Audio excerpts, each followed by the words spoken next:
ശത്രുക്കളിൽ നിന്ന് രക്ഷപ്പെടാൻ ജീവികൾ പലതരത്തിലുള്ള ഡിഫൻസ് മെക്കാനിസം ഉപയോഗിക്കുന്നു. ഹോൺ ലിസാർഡിൻ്റെ ഡിഫൻസ് മെക്കാനിസം കുറച്ച് വിചിത്രമാണ്.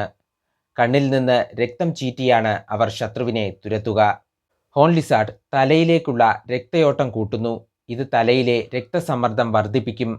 അത് കണ്ണിന് ചുറ്റുമുള്ള നേർത്ത രക്തക്കുഴലുകളെയും സൈനസ് മെംബ്രനുകളെയും പൊട്ടിക്കും. ഇങ്ങനെ പൊട്ടിയൊഴുകുന്ന രക്തം കണ്ണിലെ പ്രത്യേക നാളികളിലൂടെ ശക്തമായി പുറത്തേക്ക് ചീറ്റും. 5 അടി വരെ ദൂരത്തിലേക്ക് കൃത്യമായി രക്തം ചീറ്റുവാൻ ഇവർക്കാകും.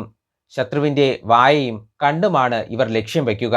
പുറത്തേക്ക് ചീറ്റുന്ന രക്തത്തിൽ ചില രാസസംയുക്തങ്ങൾ അടങ്ങിയിട്ടുണ്ട്. ഇത് അസഹ്യമായ ദുർഗന്ധമുണ്ടാക്കും. അതുകൊണ്ട് തന്നെ ശത്രുക്കൾ പിന്തിരിയും. ഓട്ടോ ഹെമറേജിംഗ് എന്നാണ് ഇത് അറിയപ്പെടുന്നത്. തീരെ നിവർത്തിയില്ലെങ്കിൽ മാത്രമേ ഇവർ ഈ വിദ്യ പ്രയോഗിക്കൂ. കാരണം ഈ പ്രവൃത്തി അവരുടെ ശരീരത്തിൽ നിന്ന് രക്തം നഷ്ടപ്പെടുത്തും.